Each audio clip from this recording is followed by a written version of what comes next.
Hi everyone, thank you so much for joining me today. So in today's video, I'm going to be sharing some really easy ways to use gilding flakes to make stunning cards. These are really simple cards, great for beginners with gilding flakes, but equally for those of you that want to use them with as little mess as possible. So I've got these mega flakes from Indigo Blue, and I'm going to be using a selection of dies from my stash. Any shape dies will work for this. I'm going to use this floral set from Concord and 9th. I've got a heart from Hero Arts. That leaf was, I think, a freebie with the magazine. And then I'm also going to use one of these birds, which is from Rose Studios. And the square is also from the Rose Lots and Lots of Squares die set. So to begin with, I've got some double-sided adhesive sheets. I'm just going to attach a chunk of sheet to an A4 piece of card. And so to do that, I'm just going to peel back the backing tape a little bit, flip it over, and then line the card up very carefully with the edge so that it's nice and straight. Push that down and then remove the backing tape. I'm then just going to remove the card that doesn't have any double-sided adhesive on and pop that to one side. And then I'm going to trim my panel to make it a little bit smaller so that it will fit through my mini die cutting machine. So I'm going to be using my Spellbinders Platinum Scout die cutting machine today. It's nice and compact, it fits easily on my desk. I love these extra long plates, and then that piece of cardstock is going to fit perfectly on there. And so I'm just going to die cut my shapes out here. I will need to do a couple of runs because they're not all going to fit on one strip, and I will need to cut that other panel that we had left over into a smaller strip as well. So once I've run this through, you can see that it cuts beautifully. The dies just pop out with little effort at all. So it's gone through the double-sided adhesive and the cardstock, which is 300 GSM, gone through nice and easily and cut those dies. So I've die cut the other pieces off camera, and so they're now all ready to go.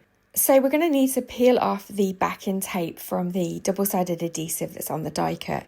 I've got a scrap piece of white paper here which I'm going to be working on to contain the mess. You might need a sharp nail or a pokey tool to remove that release paper. Just because it's been die cut, it kind of embeds into the shape of the die. And then all we're going to do is add our gilding flakes to the shape. So I'm going to try and keep my flakes as flat as possible because I really want them to be maximum shine. So I'm just carefully taking out some of the bigger pieces and lining them over that image. Some of the flakes in this set are quite large, some are a bit smaller, but I really love the fact that Indigo Blue flakes are quite big and they're not too static, so it makes them really easy to work with.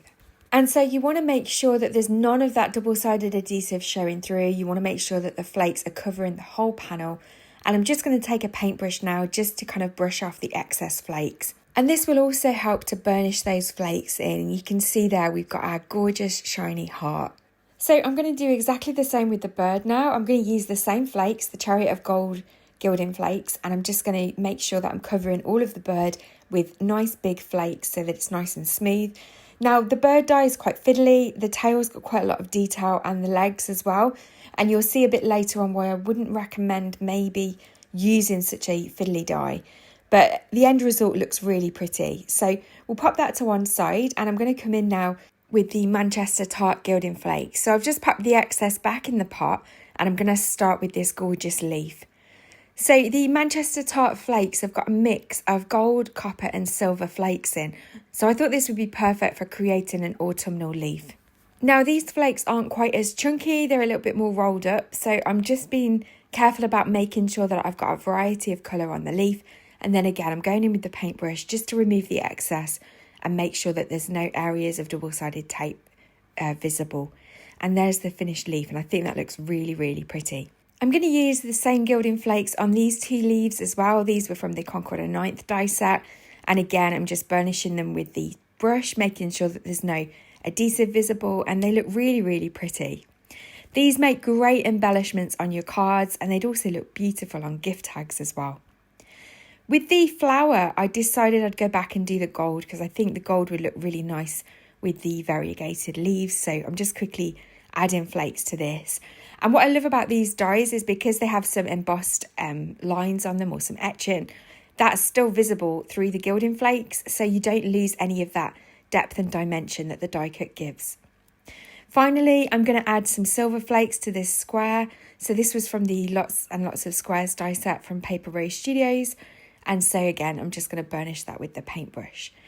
So I'm going to show you now how we can really step these up, and I'm going to start with the heart, and I'm going to be using some embossing folders. So this is the Ways to Thank You 3D embossing folder from Altenew, and I really want to get the thank you sentiment in the center of the heart die.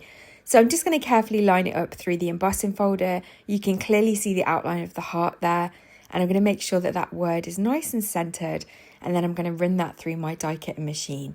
And the result is just stunning. I actually was tempted to just make loads of these little hearts to create like mini little gift sets. And I think they look so, so pretty. So I'm going to pop that to one side, and I'm going to emboss another one now. So I'm going to use the Tapestry embossing folder from Gina Designs. And I'm going to run the bird through the embossing folder. And this is where I kind of realised it was probably a bit too delicate for this technique.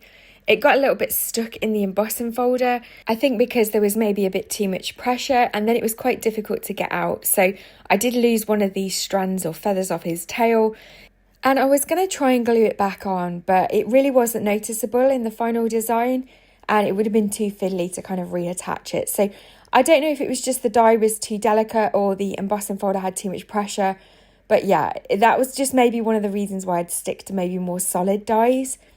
I'm going to use that leaf embossing folder from Silhouttes for the leaf, and that'll add some really nice detail to that. And then for this square, I'm going to use the Meadow of Sweet Peas embossing folder from Lisa Horton Crafts, and I'm just going to carefully kind of pick a section of the embossing folder that I think will really kind of maximise the design on this little square. So the great thing with embossing folders is because they're kind of semi-transparent, you can select which area you want to emboss, and I think this looks really, really pretty. So I'm going to keep all the cards quite simple, and I'm just going to first of all stick our embellishments onto our card blanks. I'm using some 4x4 card blanks that I've had in my stash for quite a while. I really love making mini note cards. I know the square shape isn't always for everybody, but these just look really cute as a little gift set to give to somebody. So if you didn't want to post them, you could definitely hand deliver these or give them as a gift to somebody. I think they'd look really nice.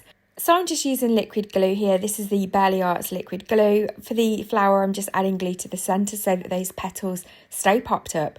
And then for sentiments, I'm just going to use a couple of Gina stamp sets. I really like the font of the sentiments. So that So Very Sorry is from the Beautiful Day stamp set. I'm also going to use a couple of these sentiments from the Kindness Silhouettes stamp set as well. And again, I'm just keeping it nice and simple, stamping directly onto the card blank using some black VersaFine Clair Nocturne ink. And I'm just using an acrylic block, but you could definitely use a stamping platform if you prefer.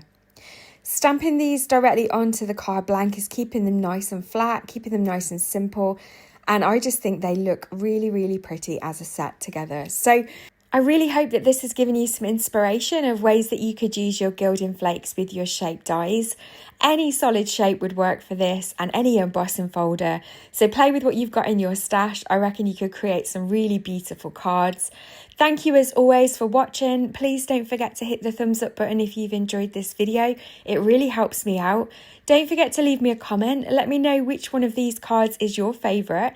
As always, all the products that I've used today will be linked in the description box below. I do have an exclusive code for Indigo Blue for their gilding flakes, so I'll leave that there too.